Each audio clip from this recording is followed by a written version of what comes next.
Sio siri tena, baada ya klabu ya Simba kuonesha umwamba na kufuzu fainali ya kombe la shirikisho barani Afrika, nchi ya Tanzania imeongeza alama 5 kwenye association rankings za CAF na kufikisha pointi 82.5 na kuwafikia Tunisia nafasi ya 5. Lakini kwa sasa nchi ya Tanzania ina uhakika wa misimu mitatu mbele ya kupeleka timu 4 kwenye mashindano ya CAF, na hata timu za Tanzania zikienda kufanya vibaya kwenye mashindano ya CAF, misimu mitatu mbele itakuwa iko pale pale. Lakini ligi kuu Tanzania kuwa ligi namba 5 kwa ubora barani Afrika kutoka nafasi ya 6 iliyokuepo, na Simba yenyewe imeongeza alama 5 kwenye timu bora zaidi barani Afrika.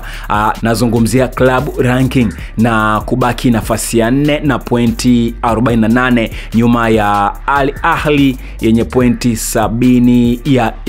78, Mamelodi Sundowns ikiwa na pointi 62 na Esperance ikiwa na pointi 57. Sisi tunasema kongole kwa mnyama Simba Sports Club, lakini hii ni baada ya klabu ya Simba kufanya vizuri ambavyo Simba imefuzu baada ya kutoka sare tasa bila dhidi ya Stellenbosch ya South Africa kwenye mchezo marudiano uliochezwa katika uwanja wa Moses Mabhida mjini Durban, Afrika ya Kusini. Lakini Simba imetinga hatua hiyo kwa faida ya ushindi wa bao moja waliopata kwenye mchezo wa kwanza uliochezwa uwanja wa New Amani Complex uliopo Zanzibar.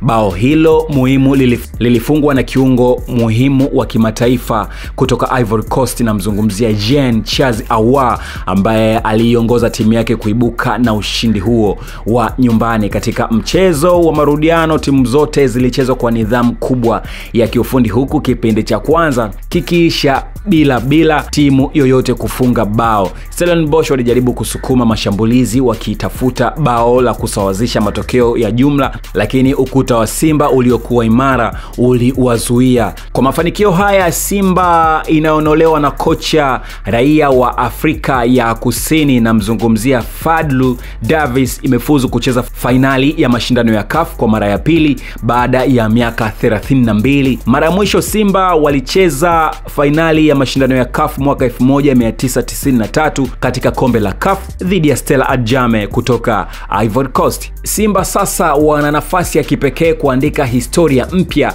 kwa kuwa klabu ya kwanza ya Tanzania kushinda kombe la shirikisho tangu kuanzishwa kwake mwaka 2004, ikiwa watafanikiwa kunyanyua taji hilo. Uona maoni yapi kupitia story ambayo nimekusogezea? Weka comment yako kupitia comment box ya Triz Sport, tutapiga story nyingi. Lakini kama ndo mara kwa kwanza umekutana nasi kupitia YouTube channel ya kupendwa, fanya kusubscribe, lakini usisahau kuturn on your notification ili uwe kwanza kupata vile vilivyo bora. Naitwa Edkay the Out, you can check hivyo kupitia mitandao ya kijamii, utakoja kosea. Tukutane tena baadaye nitakapokuwa na story nyingine. Bye bye.